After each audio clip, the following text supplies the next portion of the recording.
Crime, Wine, and Chaos contains adult language and graphic content. Listener discretion is advised. The game is afoot, Chaos Kids. I'm Naomi. I'm Amber, and this is Crime, Wine, and Chaos.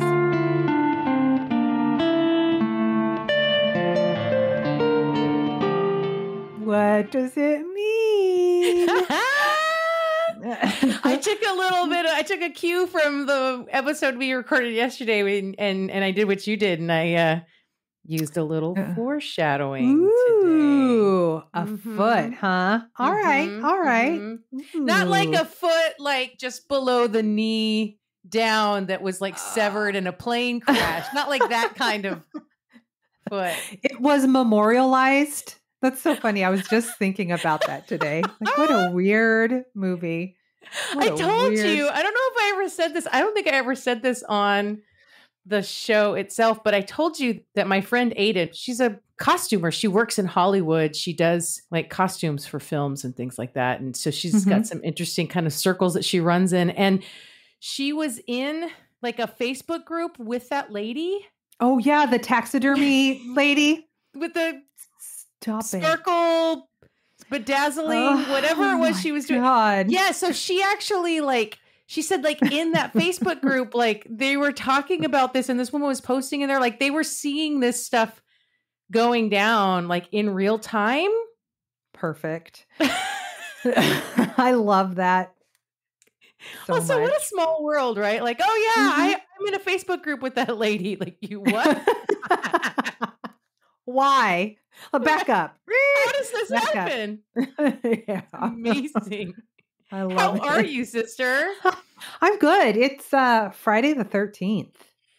Oh, it is Friday the 13th. We're recording our last episode for October on Friday the 13th. I feel like we planned without planning this very well. Serendipitous, if you will. Yeah. Yeah. It is. I'm good. I got we recorded yesterday, so I have no news since yesterday except that it's Friday and that was a week. And it was going out of town. I'm looking forward to that. Same. Yes. So you're going to a lovely Pacific Northwest Island retreat with your mans, or with as you call him, your man friend. My man friend, yeah. Which I love that for both of you. That should be amazing. Great. And I'm going with our other sister. I'm leaving a couple days after you, and we're heading down to the Big Easy. Oh, we're my gonna God, go that's so cool. Check out New Orleans, which is, I get to check that off the list here soon. It's a place I've never been and have always wanted to go. So we're going to people are, well, what are you going to do there? And I was like, well, I don't drink. And, Marissa's not really into getting loaded or whatever. So we're staying in some Airbnb in the Garden District instead of the French Quarter, which can be very touristy and high volume traffic. Which is next to the French Quarter and also supposed to be very lovely. The homes are supposed to be just streets and streets of beautiful houses. And we're just going to eat a bunch of food and go look at cemeteries. Yes. You know what I mean? Perfect. I was going to say your house is probably haunted. Let's start there. Everything is haunted. So. Although, I've been on the TikTok. I talked about this yesterday and I've been kind of checking out all kinds of areas of TikTok, and definitely because of the true crime stuff and just the way the algorithm is working, I've also landed on some spooky stuff, which has been really fun. And there's a gal who does hauntings in relation to people of color and plantations and reparation, revenge hauntings and stuff like that, which is a really interesting niche of haunt. But she was actually claiming on a video I saw of hers the other day that Las Vegas is the most haunted city. Interesting. Which I did. I said the same thing. That is really interesting. I wonder why that is. So, I've been to Vegas. I've never run into any ghosts. I mean, I've run into some weird shit, but never run into any ghosts. I hope to run into some ghosties in New Orleans. You guys pray for me that I have a ghosty experience, because that would just make it chef's kiss. You know what Thoughts and prayers, Care Bear stairs. Thank you, sister. What are you drinking? Thank you for asking. I'm drinking a 2020 Bonterra Rose from California. Back to the rosé. And that was a happy accident because my story today is from Napa. So interesting. There you go. California dreaming. Let's just roll right into that, because you have a crime to tell me. I do. Today. Are you ready? So I guess, yeah. And I guess we're packing for Napa. We're packing for Napa. Okay. This case is eerily similar. I'm not going to tell you to what, because it'll give it away. Eerily similar to a case that is popular right now. Okay. So we are going to talk about the 2004 Halloween night Napa, California murders. Oh. Okay. Have you heard of this? No, I don't think so. Murders, plural. Mm-hmm. Oh. All right. So we're in Napa. It's 2004. Napa hadn't had a homicide in 2 years. It's peaceful there, apparently. I mean, they're just drinking wine, hanging out. Drinking wine, touring the vineyards. Yeah. Mm-hmm. So Lauren Minza, Adriane Insogna, and Leslie Mazan, those are very complicated names, were friends and roommates and had spent the evening together handing out candy to the trick-or-treaters at their home on Dorset Street. You know, I miss that. Handing out candy? Yeah. You do? I do. I really like handing out candy. And since I've lived in this weird little apartment where my door is in the back of the house, like I haven't handed out candy in like 15 years or something. It's been a really long time. I wonder if we'll get anybody being on a busy road. That would be maybe, because you're kind of right around the corner from a little, maybe. Yeah. We'll circle back. I'll let you know. Okay. So they hand out candy. They all go to bed around 11, and trick-or-treating has been over for some time. Lauren had her dog Chloe in her downstairs bedroom with her, and Adriane and Leslie both went to their rooms upstairs. I think I know which case this is going to remind me of. That's very much in the news right now. I'm getting the vibes, Amber. I'm getting the vibes. Mm-hmm. Yeah. Mm-hmm. At around 2 a.m., Lauren is awoken to the sound of Chloe growling. There's nothing worse than an animal alerting you in the middle of the night that something is wrong. No, it's literally the worst. It's literally the worst. So why I appreciate them, though, you know? Sure. So at first she thought that one of her roommates had gotten up, but then she heard screams. It's terrifying. So she peeked out her bedroom door and saw a man jump out of one of the open front windows, but she wasn't able to see his face. So she goes upstairs and finds her two roommates, Adriane and Leslie, had both been stabbed repeatedly. Leslie was clearly already dead. Adriane was like in between like her bed and the wall and was still alive, but barely. Lauren tried to call 911 from the house phone, but it wasn't working. No. I know. And it's 2004. So we're talking. Well, she did. She did have a cell phone. No, I know. It's freaky. Because even if you do have a cell phone in 2004, like who knows how good the service is. Service was not great in the early 2000s still, like it is now. Or at least not like omnipresent, you know? Yeah. Well, she gets her cell phone and goes out to her car because she's freaked the fuck out in that house, and she calls 911.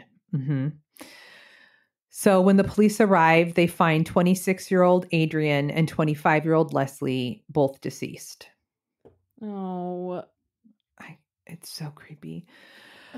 It's so creepy. I'm getting chills, and I already know like the story, and it's still scaring me. So homicide detective Todd Schulman said it was the worst crime scene he had seen in his entire career. I bet.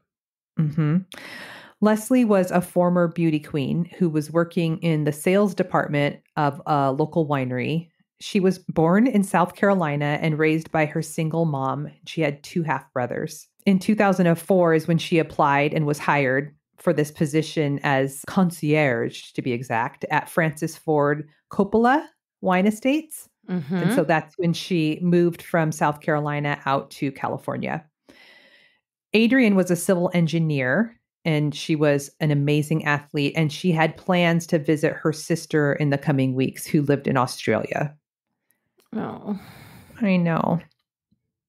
So the intruder had gone inside and up the stairs and into Leslie's bedroom first and attacked her. And the commotion woke Adriane up, and she turned on the light in her room.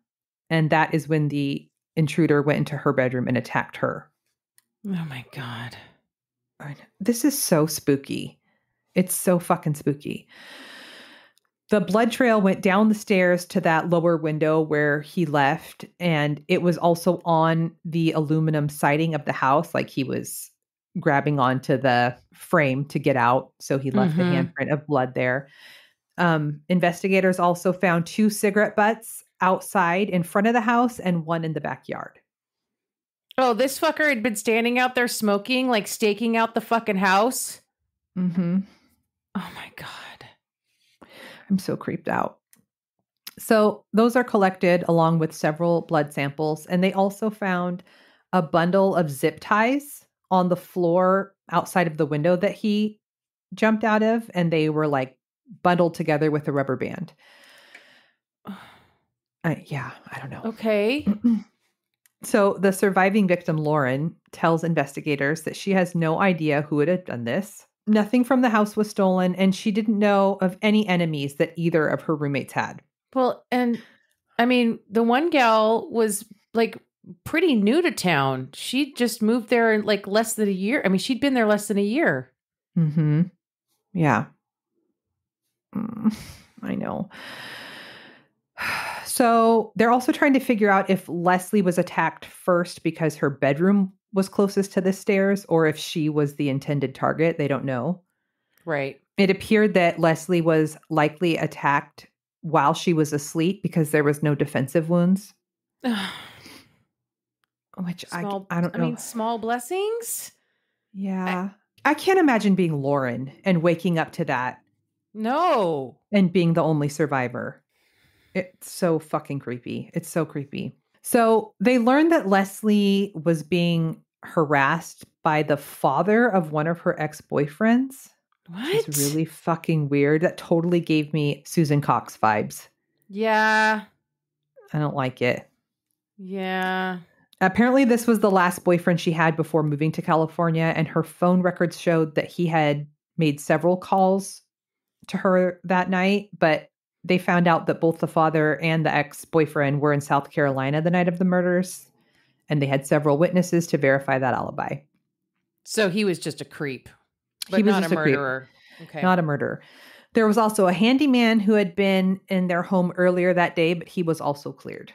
So which, police. Side note, I literally just watched on a TikTok about, this woman who's giving out advice to people about how, like, if you have anyone that needs to come to your home to do work on your home, whether it's the cable, a handyman, whatever, that you like, make sure that there's somebody there with you, because there's just like, this is not an uncommon thing. That was going to be my question is like, it's that thing that I've always done as a precaution, but it's like, is that a thing like checking Halloween candy where it turned into this hype, but it's never actually happened? And no, okay. No. And remember, BTK targeted his victims. They were all people that he had like done like home security systems for. That's right. It is a weird concept to just let somebody in. Just some random stranger. To be in your house for several hours while they're just tinkering around. Like on your cable connection or something? Yeah. It is kind of weird. Huh.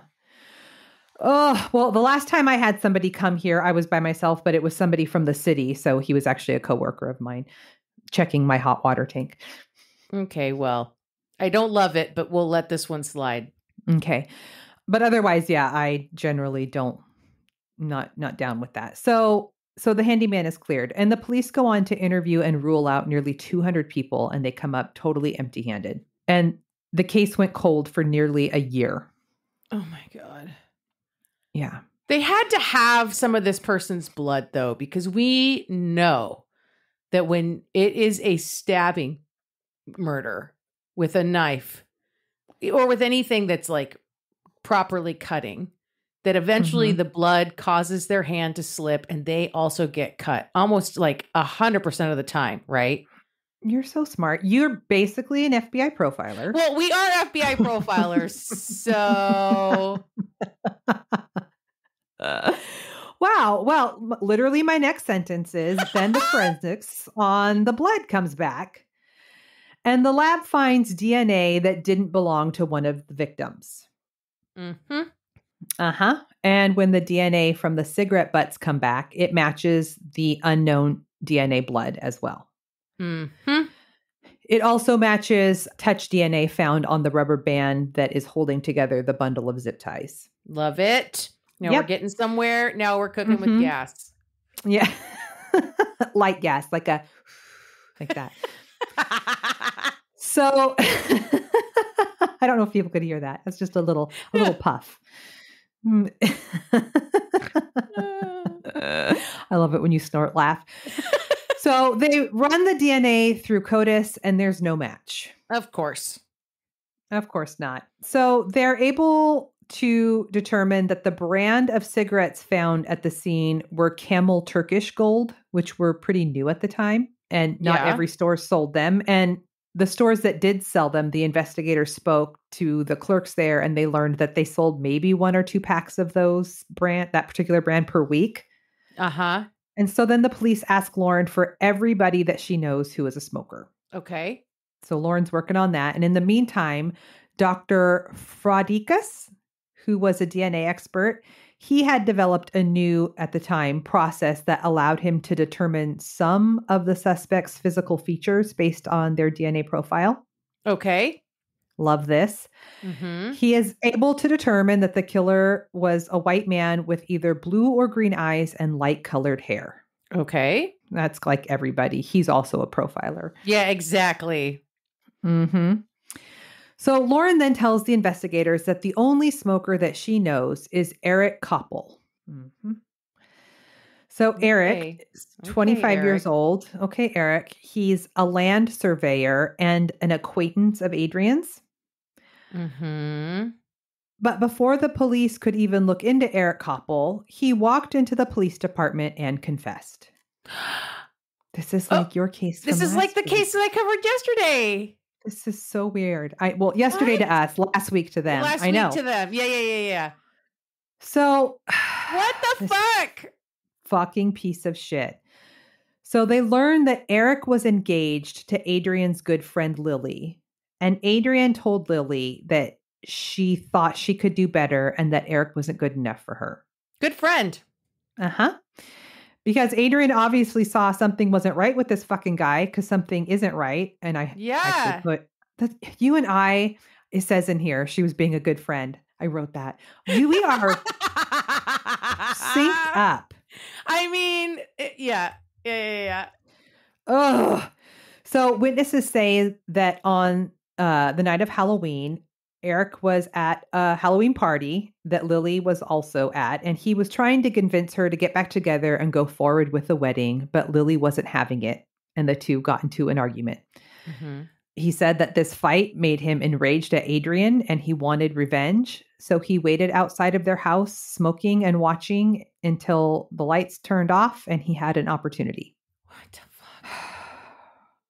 So creepy. He used a knife to pry open the window, and when he crawled through, he accidentally dropped his bundle of zip ties onto the floor. What were they even for? I'm not sure what his master plan was. He confessed, but he didn't give like a whole lot of detail, unfortunately. And also like he just like left the party and went over there to do this. Like, did he stop somewhere to get his supplies, or did he just happen to have his murder kit in his car already? I think he went home first and fretted over it, and then this was his plan. Okay. So, and it does seem like Leslie was killed first because of nothing more than proximity, and it's unclear if Eric was even familiar with like the layout of their home or whether or not he knew that there was even a bedroom downstairs. Like what? He just went into the first room and it wasn't Adriane, but he murdered that girl anyway? Yeah, but he didn't realize that Lauren was downstairs. Which is also, he just went into the first door up the stairs, which was Leslie's room.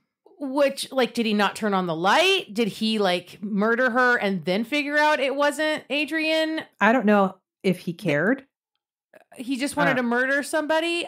He wanted to murder Adriane, but she could have just as likely been in the downstairs room, and then he would have just murdered 2 women that had nothing to do with anything? Yeah. And he would have been okay with that too? Like, I don't... Yeah. He said he was drunk and enraged at Lily's rejection, and it was all Adriane's fault, and he wanted revenge. Well, I mean, it's all these fucking bitches that are ruining his life, Amber. Yeah. Women can't control their emotions, though. Right. Women can't control their emotions, and everything that's bad about Eric's life is because of women, and they're the problem. Yeah. He also said that he cut himself during his attack on Adriane because of how hard she was fighting back. Good job, Adriane. Good job, Adriane. He then went home and burned the clothing he was wearing and went to bed. And the next day, he went to Lily's house to comfort her after she called him with the news of her murdered friend. Okay, Donald Hay, just fucking let's go look for them. What the fuck? What? This part is creepy and dark. So during that year, prior to them realizing who had done this, they got back together. Not only did they get back together, they got married, and Adriane's mom and sister were part of the ceremony. What? Yeah, and Lily had no idea. She had no... It's just chilling. Oh, that is just speechless. I have no words. Yeah, I'm creeped out. Like I'm giving myself you could not like Hollywood could not write this script. It's like I know it was like the shared quote unquote grief is what brought them back together, or at least so she thought. Oh, but what God. a sick fucker. Oh, it's like sleeping with the enemy, but like even worse. It's oh God. And you've got to wonder how many times over that year was it talked about, and like I hope they catch him, and I miss my friend, and how do you? Oh my God. That's psychopath. Fucking psychopath. Yeah. Psycho. Yeah. So in December of 2006, Aaron pled guilty to 2 counts of first-degree murder so that he was spared the death penalty. Eric? Sorry, I thought Eric. it was Eric. Sorry. Did I say Aaron? You said Aaron. Oh, I'm sorry. Eric. It doesn't matter. Whatever, that fuck face.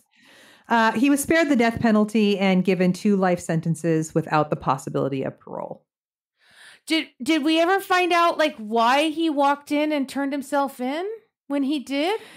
He said as soon as the Dr. Fredica did the DNA analysis and did like a rough sketch, it went out to the media.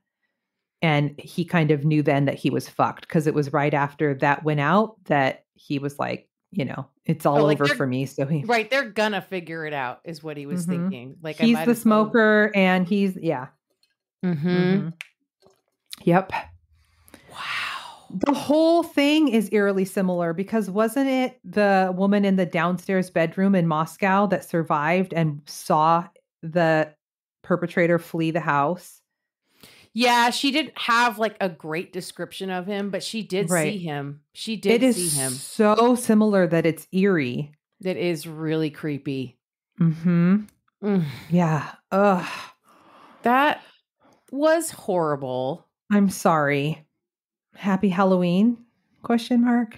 I guess this is well, you know, I've been on this like women's empowerment kick all over again, and I'm just, you know, we talk about this stuff all the time, but it's just like so often. I mean, just it is like, I don't even want to say, it's not comical. It's not the word I'm looking for, but it's like, you know, it's that whole thing of like, you know, the husband did it or whatever. Like it's always some fucking man who's just fucking entitled and butthurt and violent. I just. Poor Lily. God. I mean, can you even? I cannot even. I can't imagine. I can't imagine either. I cannot. And to think like that those could potentially be the I've done that to many a girlfriends. Like, this guy sucks. He's got to go.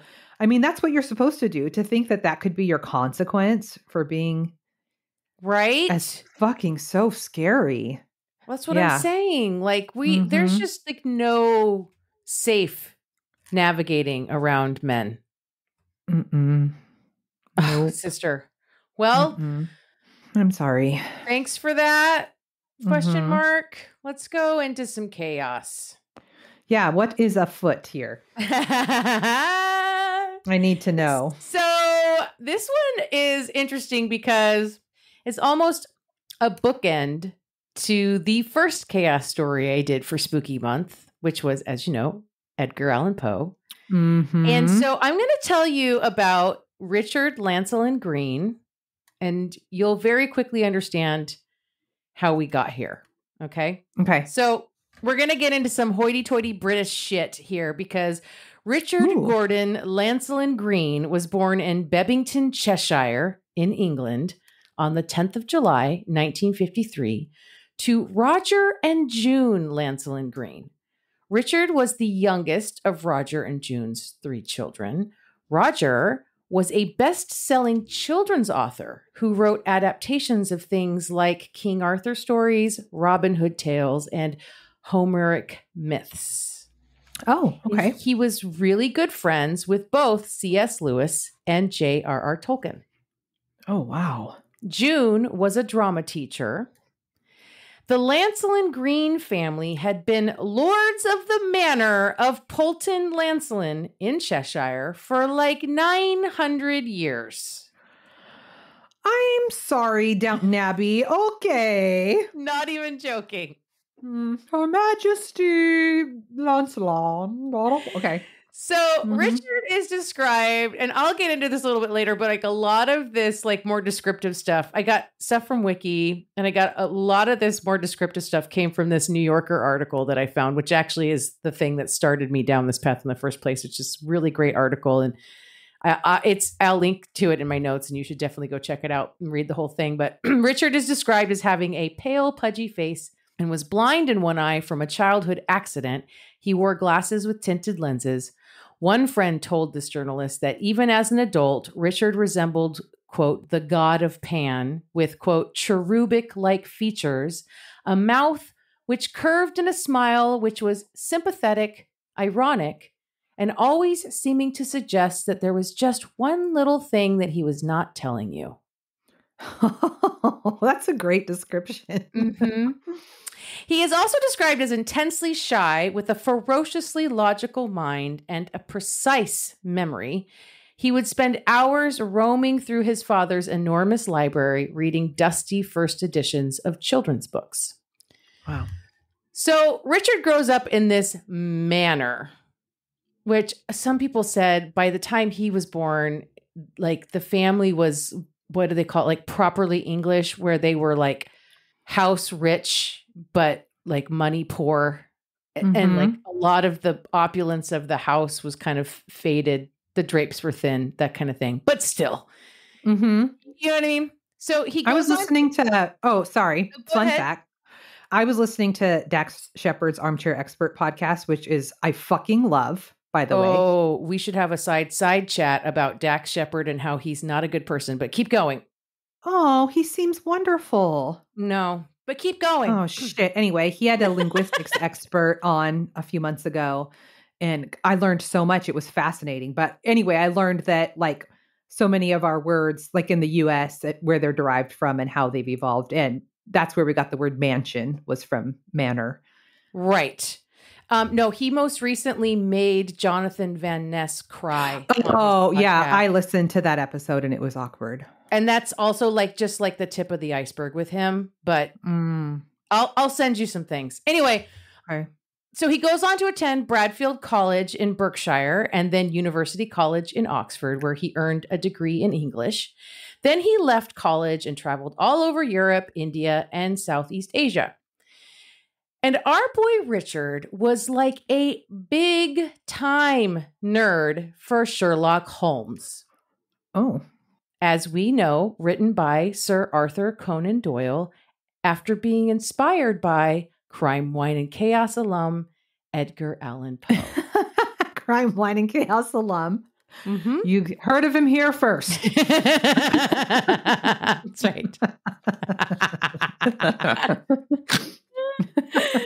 So Richard collected anything he could get his hands on that was Sherlock Holmes related. And after Richard graduated from Oxford in 1975, he set out to compile the first comprehensive bibliography, hunting down every piece of material that Conan Doyle wrote: pamphlets, plays, poems, obituaries, songs, unpublished manuscripts, letters to the editor, all of it. Carrying a plastic bag in place of a briefcase, Richard unearthed documents that had long been presumably lost to history. Wow. So he co-edits the first ever comprehensive bibliography of Sir Arthur Conan Doyle. He had help with a friend. He also helped edit a series of collections of Doyle's writings that had never been collected and published in book form before. And he and this co-editor received the Edgar Award from the Mystery Writers of America in 1984 for that bibliography. Wow. Richard also published a few books on his own: The Uncollected Sherlock Holmes, which was basically a bunch of Conan Doyle's works about the detective that are not considered canon. The Further Adventures of Sherlock Holmes, which was a collection of stories written by other authors in the style of Conan Doyle or parodies of Sherlock Holmes stories. And another book titled Letters to Sherlock Holmes, this is my favorite, which was a collection of the most interesting letters sent to the fictional character at his quote-unquote address, which were delivered to the headquarters of the Abbey National Building Society because their office was literally the closest actual address in London to the fictional address of Sherlock Holmes, which was 221B Baker Street. Are these people bananas? What's going on? I don't know. They're writing to Sherlock Holmes. Okay. Well, yep. I'm writing to Santa Claus this year, so we'll see. Well, exactly. We'll see. Yes. So, I mean, to be really, really real here, Richard was obsessed with Sherlock Holmes and Sir Arthur Conan Doyle.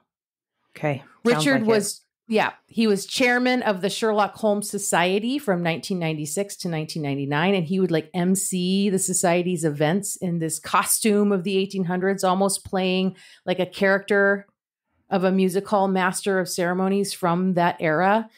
Mm-hmm. He dressed in a period costume to visit Reichenbach Falls, which is where Sherlock Holmes died, until Conan Doyle resurrected him 8 years after he wrote Holmes's death. Mm-hmm. Just side note, like at some point, Sir Arthur Conan Doyle kind of felt chained to Sherlock Holmes and wanted to write other things. So he wrote Sherlock Holmes's death and didn't return to Holmes' stories until basically 8 years later. But like in the meantime, people were fucking pissed. Because no matter what he did, anything that wasn't related to Sherlock Holmes, even though was popular or did well, it just was always overshadowed by Sherlock Holmes, and nobody really wanted anything from him except for Sherlock Holmes. And like literally, like when his book came out where Holmes died, there was like people wore like black armbands in mourning of Sherlock Holmes. Like it's a There's a whole population of people that I had no idea about. Oh yeah, and you'll learn a little bit more about him, but I don't even go as deep as I could on that aspect of this story. So even with this like kind of self-aggrandizing cosplay obsession Richard had, he was very well regarded in scholarly circles because basically no one was a bigger expert of Sir Arthur Conan Doyle or Sherlock Holmes than Richard. Like no one. And it's no wonder Richard's interest turned obsession with Sherlock Holmes and Conan Doyle started when he was a little boy. He was around 13 when he created his version, more like recreation, of 221B Baker Street in an attic room of the manor he grew up in. He used his allowance or whatever, spare change lying around the mansion, to thrift items, as well as swiping things from the house to put together his Sherlock Holmes apartment in the attic. Holy shit. Mm-hmm. The story goes that part of the attic was known as the Martyr's Chamber and was believed to be haunted by a lady that had lived as a prisoner there, persecuted to death for her religion. This is wild. Uh-huh. Okay. So yeah, Richard puts together this tribute to Sherlock Holmes as like a recreation of his apartment at 221B Baker Street. There was a rack of pipes and a Persian slipper stuffed with tobacco. There was a stack of unpaid bills, which he stabbed into a mantle with a knife so that they were pinned in place. There was a box of pills labeled poison, empty ammunition cartridges, and trompe l'oeil bullet marks painted on the walls. And are his parents just like, oh, he's just building a fort? Like, well, what? I mean, it's a mansion. There's like 1,000 rooms in this thing. He's up in one of the attic They don't know rooms. where he nobody is. gives a shit, right? Nobody goes in fair there. There's a preserved snake, a brass microscope, and an invitation to the gas fitters ball. And outside the door to the room hung a sign, Baker Street. Wow.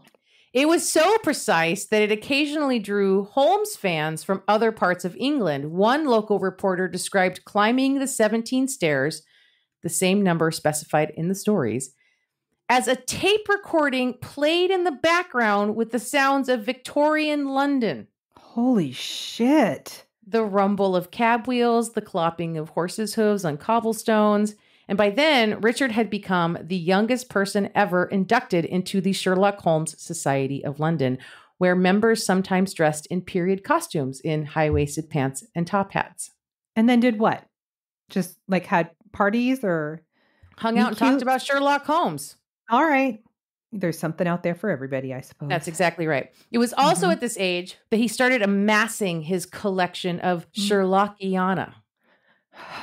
That's Sherlock merch? I did not make up that word. Yes, that is a real word. And according to Wikipedia, it refers to, quote, various categories of materials and content related to the fictional detective Sherlock Holmes created by Arthur Conan Doyle.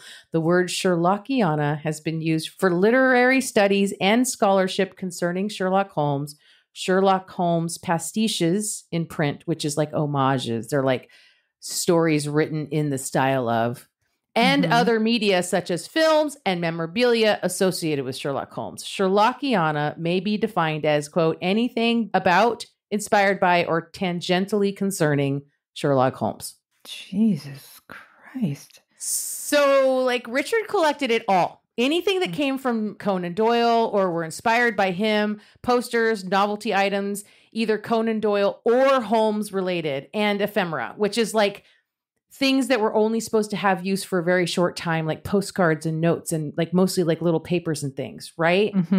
Basically, if it had anything to do with Conan Doyle or Holmes, this guy collected it. He did this for like 40 years. Shit. No one has ever had a larger collection of this exact stuff. Wow. So Richard had this plan to put together and publish what would ultimately be a 3-volume biography on Sir Arthur Conan Doyle, right? Because like, what else would he be doing?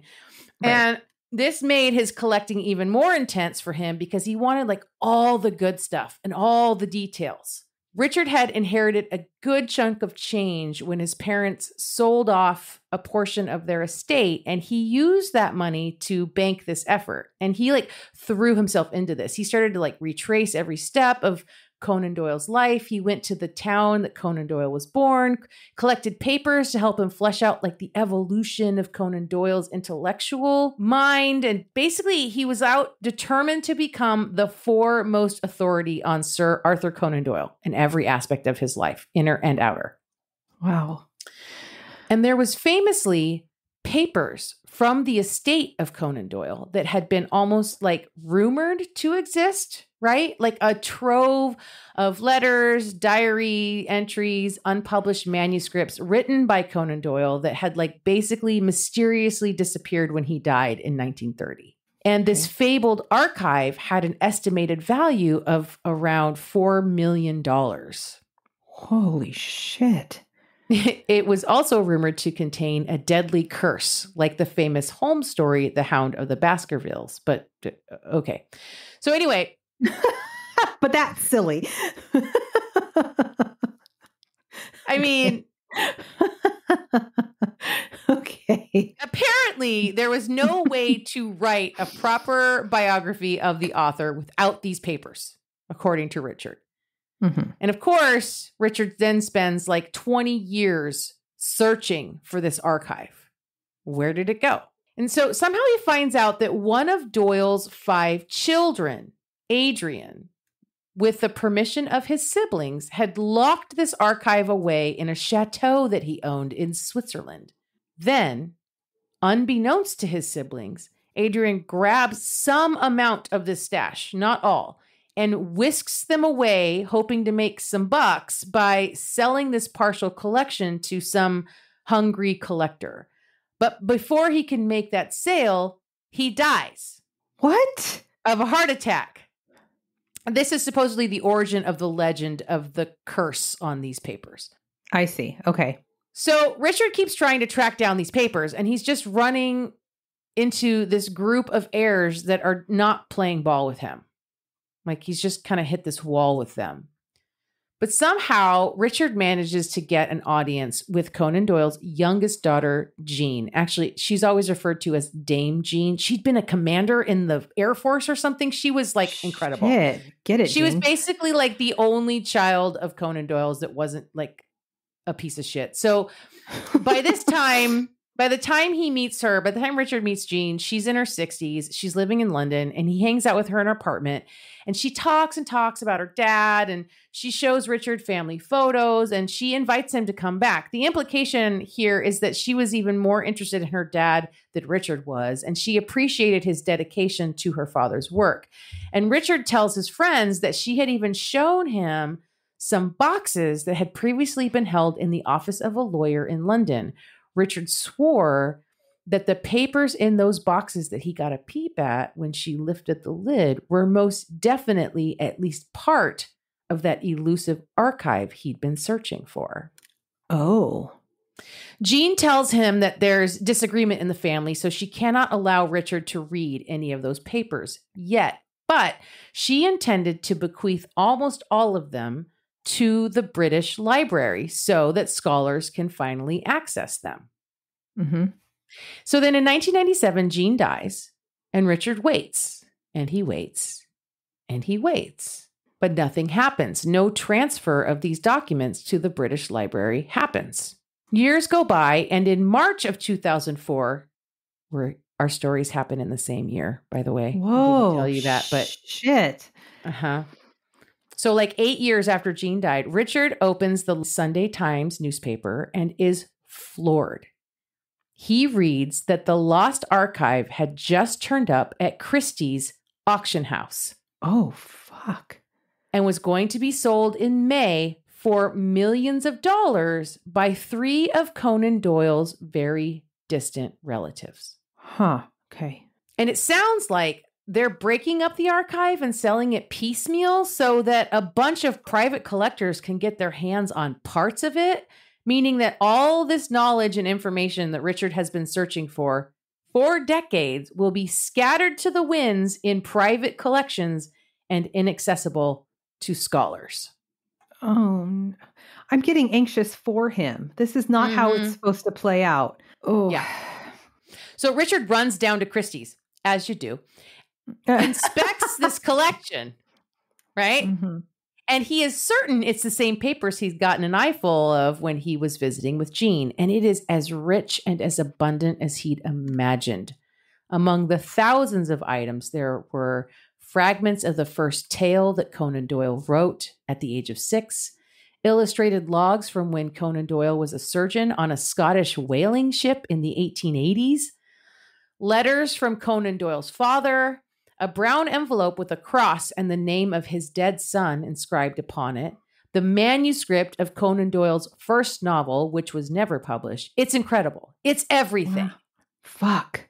And he tells his friends this, and he tells them these papers have been stolen and he has proof.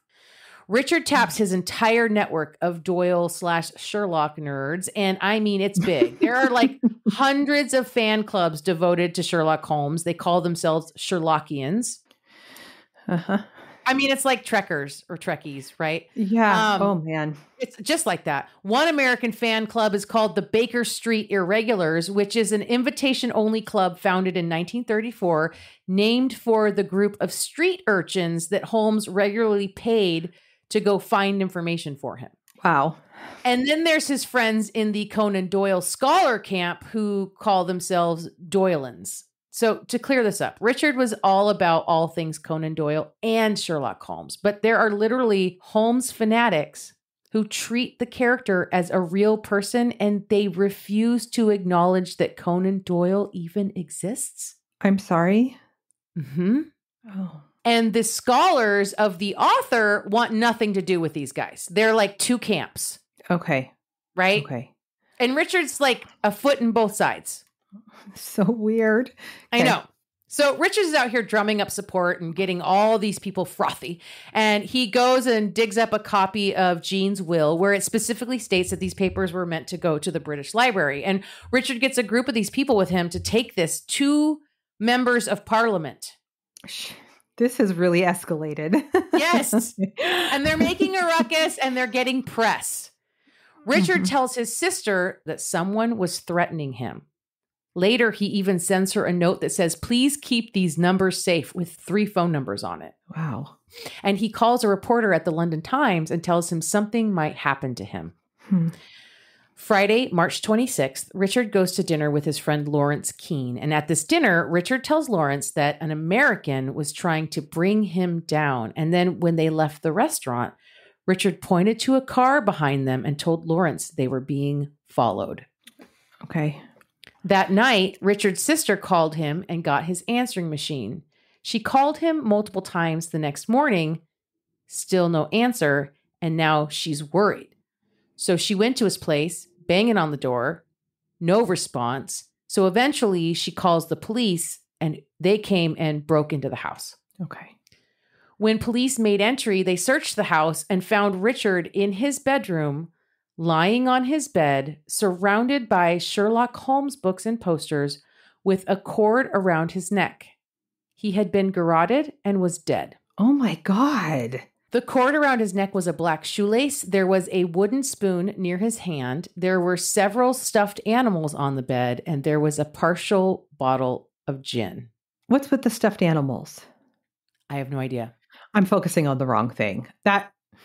Okay. I have questions. The police found no evidence of forced entry and assumed this was a suicide. But there was no note. And Sir Colin Barry, the president of the British Academy of Forensic Sciences, testified to the coroner that in his 30-year career, he had seen only one suicide by garroting. One. Self-garroting is extremely difficult to do. Typically, the person passes out before they are asphyxiated. And in this case, the cord was not a thick rope. It was a shoelace, making it even more unlikely this was self-inflicted. You know what garroting is, right? Yeah. Uh-huh. Yeah. In case the listeners are like, what? It's when it's like a form of strangulation where they use the wire or the rope or the shoelace in this case, and it would be attached to a wooden spoon or a stick or some other like small rod shaped thing. And then you twist it. You twist and twist and twist, which tightens the whatever is around the throat, right? Yeah. John Bonet.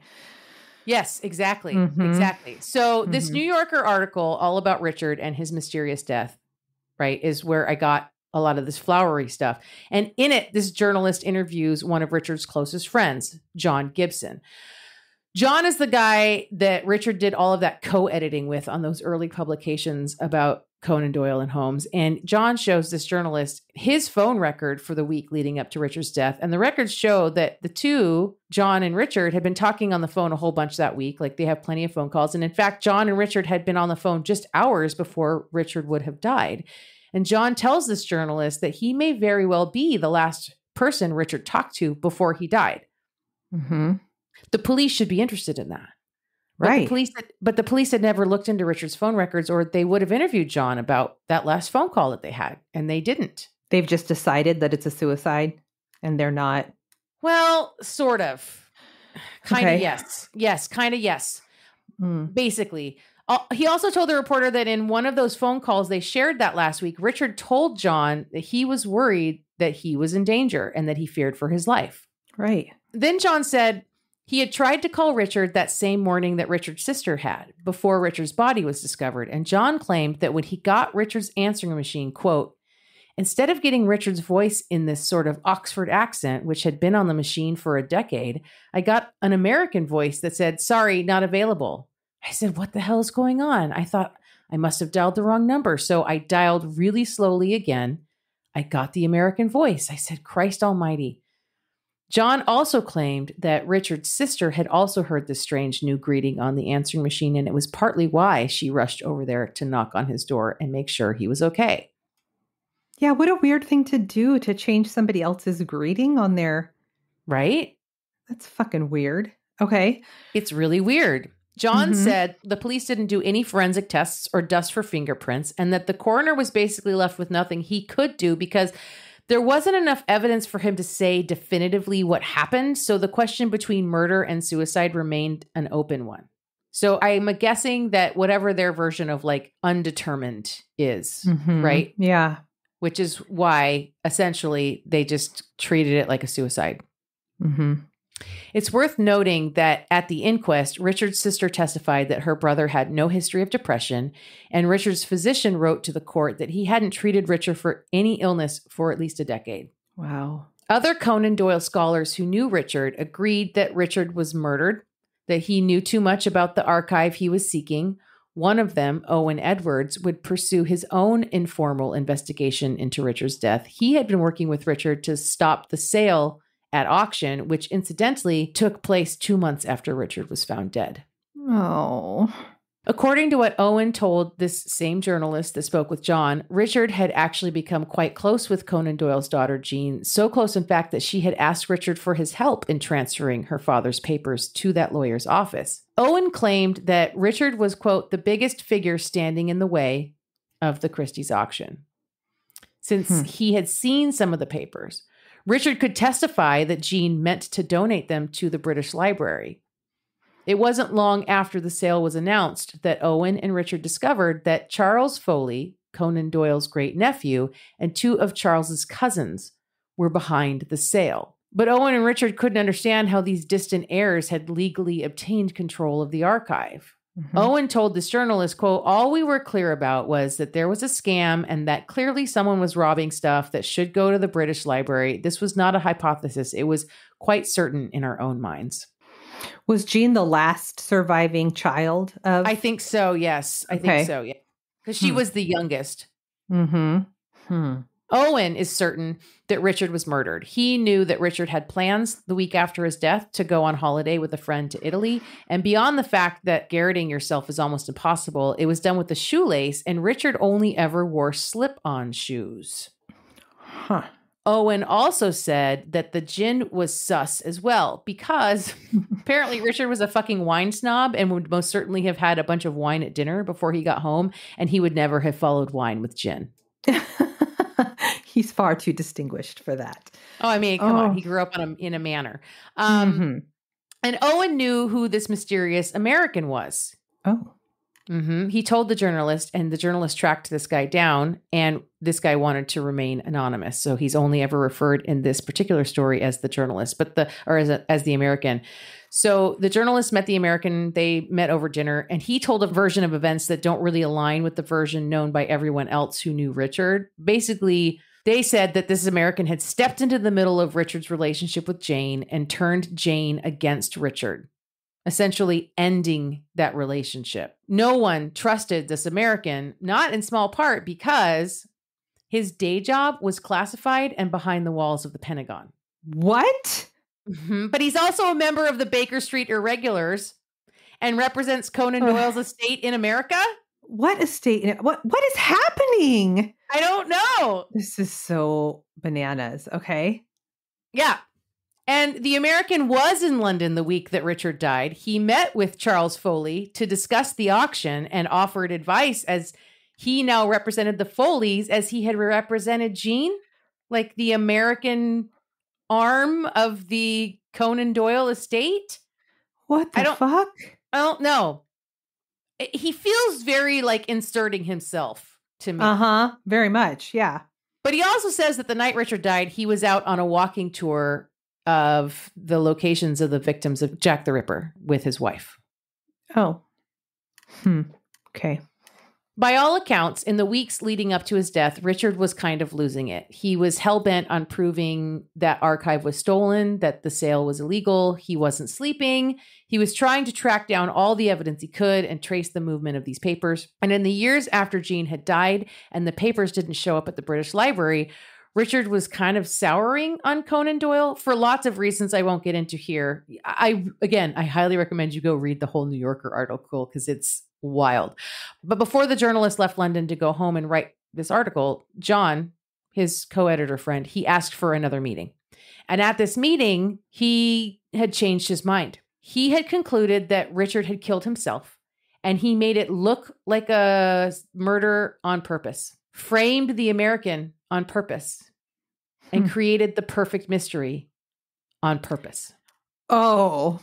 He theorized that Richard was despondent over this sale of what he considered the papers he absolutely needed to finish what was ultimately his life's work, to write the biography on Sir Arthur Conan Doyle. And that all his statements and notes with phone numbers leading up to the night he died were him planting clues to make it look like murder. Holy shit. The journalist's last stop was Richard's sister. She wasn't so sure. She feels she can't say one way or the other if Richard was murdered or died by suicide. She did say that the answering machine message had a simple explanation. The machine was made in the US and had a built-in recorded message. And when her brother took off his personal message, a pre-recorded American voice appeared. Okay. She also said the phone numbers on the note that he gave her didn't really add up to anything. It was 2 reporters' phone numbers and a number for Christie's, the auction house. And here's where it gets sucky either way.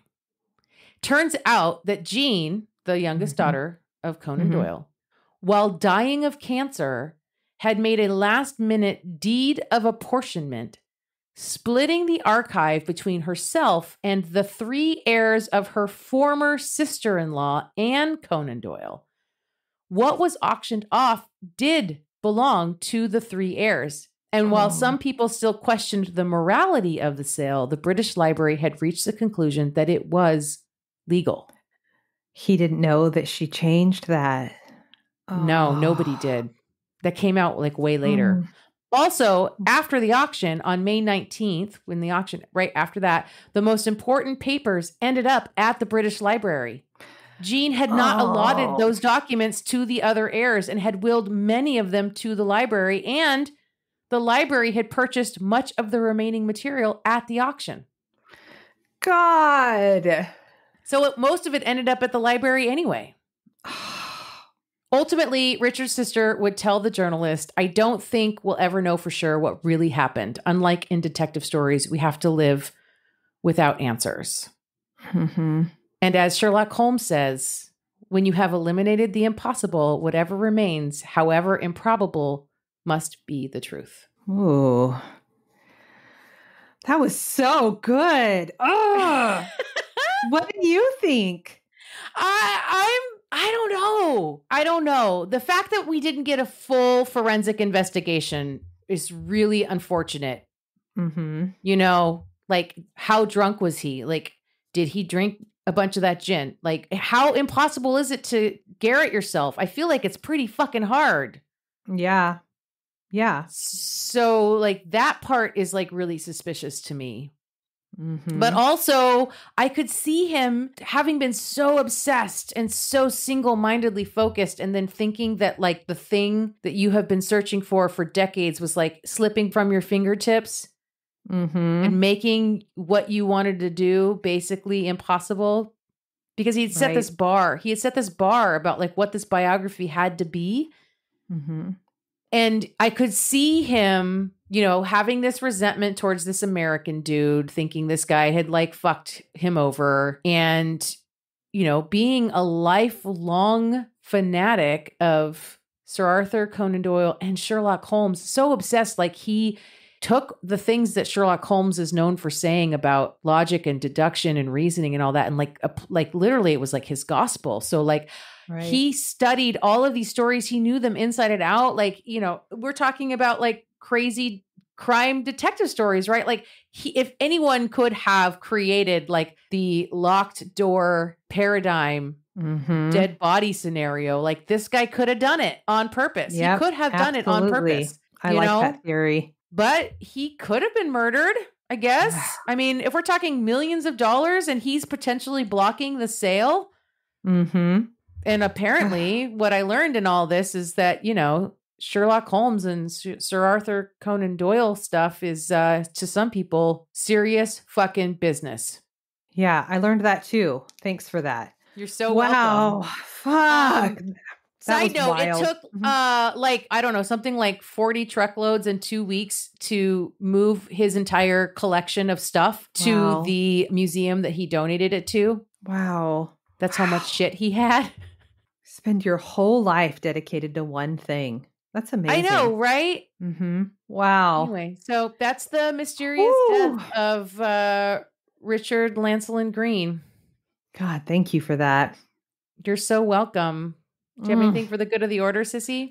All the things, all the normal things. Go check us out on all the socials. Go to our website. What you got? Rate us on your streaming app, wherever you listen to us, whatever podcast app you use, give us a rating. And if you're on an Apple device, go into that Apple Podcasts and write us a review, because that's we really love helpful. Yeah, we love that. And we're on the Patreon. We have bonus content every month. And if you're part of the Chaos Kids Club, then you can get that extra episode every month that we do just for our patrons. We'd love to have you. And I think that's all the things. And shit, that was so chaotic. Okay. Bye-bye. Love you. Bye.